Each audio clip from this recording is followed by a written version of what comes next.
for entry-level individuals. They should be assigned to projects, tasks, and responsibilities in which particular guardrails and security fences are set up so that the failure wouldn't spill over into a catastrophic event for the organization. But I think also, there needs to be for entry-level individuals that come into an organization, they need to absolutely be paired up with somebody that's more experienced, more expertise, and somebody that has the heart of a teacher to be able to bring them up. That's my 2 cents there. Mm-hmm. I agree there. I also want to just remind everyone listening that it's not just entry-level folks that make mistakes, right? Great point. I can even tell you a quick story. A very senior level InfoSec person, won't name him, worked at Vanguard with me. I was there for 12 years, but he ended up almost bricking 10,000 workstations overnight because he made one change that he did not test to this product that could brick every single one of our machines. So he came in one day after he did this, did it overnight without telling anyone. We all walk in and guess what? All our Windows profiles were erased.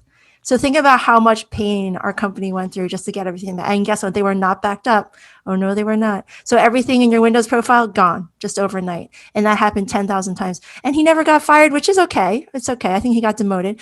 But people make mistakes. They learn from them. Maybe pair up your entry-level person with somebody who made those mistakes, because guess what? I bet you they won't make that same one, right? That is very true. I think it was Salesforce that has a recent one individual making a mistake that had catastrophic consequences recently. So yeah. I mean, AWS, that happened when the entire Eastern Seaboard went down. They didn't fire the guy. They went and said, what changes can we make to ensure this doesn't happen again? And that meant that individual had support from the top. That means us 4 have a responsibility to ensure that they know that if they make a mistake, that there's not going to be catastrophic consequences for them, that we're going to try to identify what the problem is and make it better. Yeah, I think that is a huge lesson for anyone watching, as you move through your career, is in the midst of the storm is no time to start pointing fingers. Do not do that. Mm-hmm. That's the worst thing you can do. Yeah. Get some distance, get it fixed, get some distance, and then let's talk about it and help people grow. Makes a ton of sense. The next question that's caught my eye is from John De La Cruz. He's curious to know what your processes or thoughts or methods are to keep those people that you do successfully hire at entry level and retain them if they are able to successfully break into the industry. Anyone want to take that? I love that question. Go for it, Dave. Yeah, sorry, guys. I'm very passionate about this, as you can tell. Listen, you got to take care of your resources, right? Like, I don't hound my staff. The best book I ever read was Why Work Sucks and What You Can Do to Fix It by Best Buy executives. And their assertion was, in order to be able to retain talent, you get away from the 8x5 mentality and you go to a task-based, task-driven sort of workforce, right?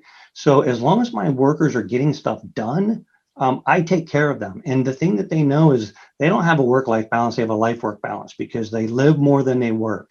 I expect them obviously to do their job. They're, a high-paid commodity, but their personal lives, if they've got things that they need to do, they know they can go do them, and I'm not going to hound them about it. And they also know that if they need my help, I will help them deconflict priorities, because we're a massively interrupt-driven sort of function. That's the reality, right?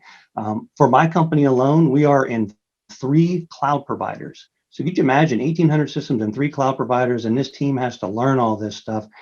You got to strike a delicate balance. So if you don't take care of them, if you don't show that you care about them, if you don't buffer them, and you don't support their professional growth and development, they'll leave.